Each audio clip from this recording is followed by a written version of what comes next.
Bryan and I have been dating for 6 years. So we've been friends for 7 years. We met back in Berkeley. My first memory of him was probably either having class with him or being a part of our Indonesian Student Association with him. It wasn't until an incident during one of our spring breaks that the seed got planted in my head. Bryan tells me that he likes me, but of course at that time, we weren't in the best state of mind, and I was like, oh, okay. And then that was that. Right? We still continued being friends. We had classes together and everything. And then the second incident was my parents told me hey, I think Bryan's a good guy.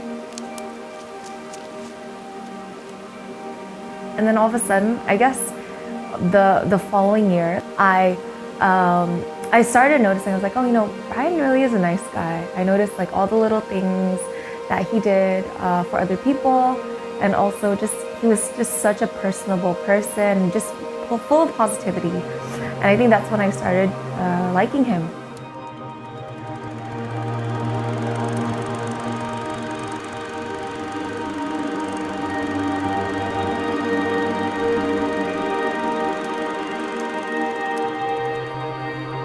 So I remember a close friend of ours back in Berkeley. I remembered when we started having feelings for each other and we were about to date. I remember one of our friends said, well, this is such a match made in heaven because you're both so nice. But that's very general, right? You're so nice. But I think that statement really does describe why I fell in love with Gabby and why I want to spend my life with her. Actually that term nice, yes, Gabby, for everyone who knows her, is one of the kindest, caring, sweetest person that I've met. And I think that type of quality, that's something I admire from her and I really like from her.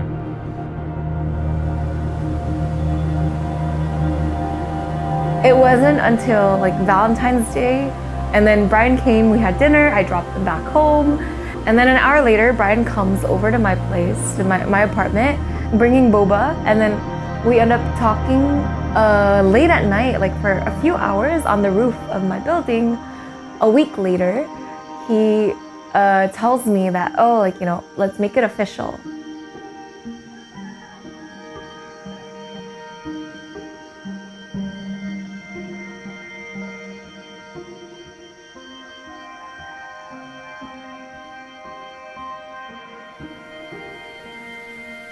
I think aside from that, there's not a lot of couples, where they are in sync in terms of what they spend their time on, right? And what they like.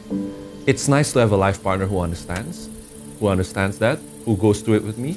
And the last part, which is the most important thing, is her faith. We both have some different interests, some very overlapping, but the ultimate thing that we like is we're both aligned with what we believe in, what we aspire to be or to do in this world. I think finding all that piece together, it's like a puzzle piece, right? You can have a puzzle that's big, you can have a puzzle that has a lot of edges, but finding something that fits you well is really difficult. And I fell in love in Gabby, and I hope I can live with her for a long time.